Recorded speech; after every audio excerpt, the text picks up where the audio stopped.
importante, definitivamente es importante porque se habla mucho de esta guerra híbrida, ¿no? Esa de la que nos habla el periodista Daniel Marmolejo, una guerra híbrida precisamente en esta telenovela interminable llamada Todos contra López Obrador. Y se lo menciono porque el ingeniero Fidel Esquivel, experto en sistemas electrónicos por el TEC de Monterrey y también en integración de soluciones de tecnologías de la información, así como gran colaborador de Sin Línea, nos va a aportar una serie de relaciones que podrían existir entre esta guerra híbrida con Genaro García Luna y los motivos de su detención por el gobierno de los Estados Unidos. Ingeniero, ¿cómo le va? Mucho gusto en saludarle. ¿Qué tal, Toño? Muy bien, muy contento de estar participando con ustedes nuevamente. Excelente, sí, ¿no? Y pues qué bueno que podamos tener sus comentarios, que siempre son muy acertados, ingeniero Fidel Esquivel. Pues háblenos de esta guerra híbrida y de cómo es que podría haber una relación con Genaro García Luna. Sí, claro que sí, mira, hay una guerra híbrida en los tiempos de Genaro García Luna, así es un artículo de título que vamos a publicar el día de hoy en Sin Línea.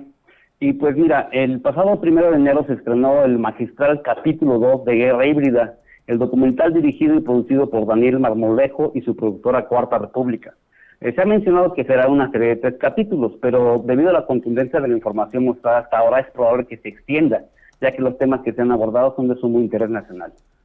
En ese documental, de manera muy emotiva, se nos presenta en esta nueva entrega cómo ha operado la guerra híbrida en México, en pasajes tan dolorosos como la represión de estudiantes del 68 en Tlatelolco, la desaparición forzada de 43 estudiantes de Ayotzinapa y el fraude electoral de 2006, y cómo sigue operando actualmente esta guerra híbrida en el triunfo de Andrés Manuel López Obrador y el gobierno que él representa.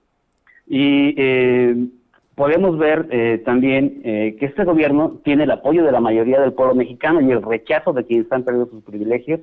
y se resisten al gobierno de la Cuarta Transformación. Daniel Marmolejo es la voz que grita en el desierto la realidad de la guerra híbrida. Es él quien nos abre los ojos ante la naturaleza de lo que está pasando en México y nos ayuda a entender la forma en que proceden los que se oponen a que México pueda transitar del desastre que ha sido lo que el presidente llama el periodo neoliberal y las consecuencias de aplicar las fórmulas o recetas económicas de un supuesto desarrollo dictado por el Fondo Monetario Internacional, pero que en realidad no busca el desarrollo de los pueblos, sino la explotación de los recursos naturales y el trabajo y el esfuerzo de las personas que viven en las naciones donde se han aplicado las políticas neoliberales que solo benefician a unos pocos a nivel mundial. Así como la fuerza de la gravedad ha existido desde siempre, y solo lo notamos cuando Isaac Newton postuló la ley de gravitación universal, la guerra híbrida ha existido desde hace muchos años, no solo ahora que empezamos a entenderla o a hablar de ella. La guerra híbrida nos parece algo novedoso a muchos y es algo que no existe para la mayoría. Y es por eso que el trabajo de Daniel Marmolejo tiene una vigencia y una importancia relevante en estos tiempos que estamos viviendo. Una de las características de la guerra híbrida, a diferencia de la guerra convencional o la guerra común que todos conocemos, es que no se sabe a ciencia cierta quién es el enemigo o quiénes integran los diferentes ejércitos o bandos de ellos. Podemos entender, sin embargo, que en la parte de máxima jerarquía de quien opera la guerra híbrida en México están los principales grupos de poder económico a nivel mundial, como el Fondo Monetario Internacional, y en los grupos de poder que se han beneficiado en las últimas décadas de cómo se maneja el mundo. La batalla que se está librando en México por parte del gobierno es solo un frente de una guerra global, ya que estos grupos de poder operan a nivel mundial. El arresto de Genaro García Luna desde el pasado diciembre nos muestra una faceta que no habíamos visto ni esperábamos por parte de otro frente de batalla en la guerra híbrida. De la misma manera que Andrés Manuel López Obrador está luchando contra la mafia del poder y los grupos que existen en México y que se han beneficiado con los gobiernos del PRIAN, en Estados Unidos Trump está luchando su propia guerra híbrida contra el Estado profundo que hay en esa nación y contra las familias y los grupos económicos que han gobernado la nación de las barras de las estrellas y el mundo o gran parte de él. Estas familias o grupos de poder han afectado a muchas naciones y han tenido injerencia en gran parte de los conflictos armados en el mundo con tal de acaparar los recursos naturales de otros países, fabricando guerras en varias regiones y algunas de ellas bajo supuestas amenazas del terrorismo o inexistentes armas de destrucción masiva. Entre esas familias podemos ver a los Rockefeller, los Rothschild, los Morgan y otras más por parte del poder económico, y a la familia Bush, los Clinton y los Obama en el poder político. Genaro García Luna ha sido el funcionario mexicano que más relación, poder, apoyo y reconocimiento ha tenido con el gobierno de Estados Unidos en las últimas décadas, ya que él fue el operador de la guerra híbrida en su faceta convencional, es decir, uso de armas y combates reales con personas que pierden la vida. Y esa guerra, esa faceta de esa guerra convencional, como un componente de la guerra híbrida, se libró en México con la intención de someternos a un estado de terror y distraer a la población mexicana con una supuesta guerra contra el narco, y que lejos de atacar a grupos del narcotráfico y reducir su capacidad operativa, estos grupos se expandieron mundialmente hasta tener operaciones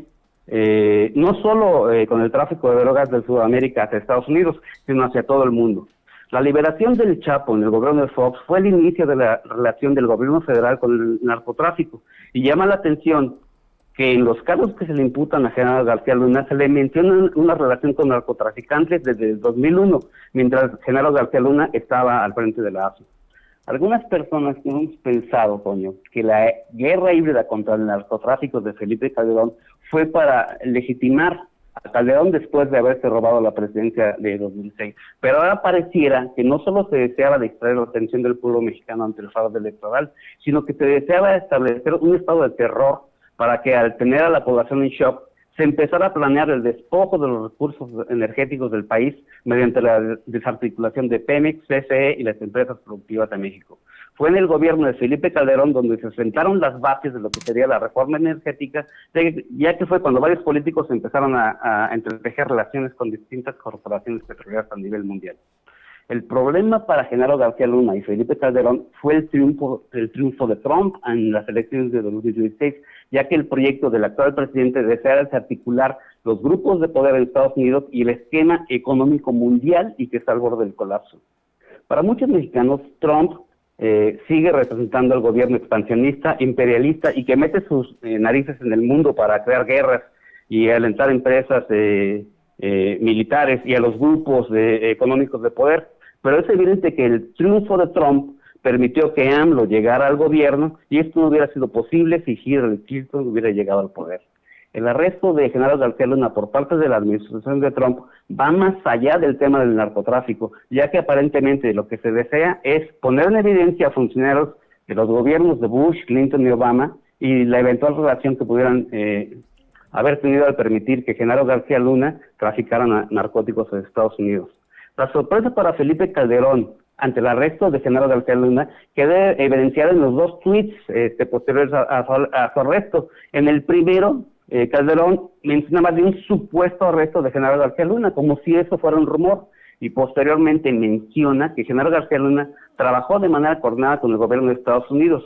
pero no calculó que los intereses políticos de Trump para atacar o evidenciar a los gobiernos de las administraciones de Bush, Clinton y Obama es porque ellos forman parte del Estado profundo de Estados Unidos.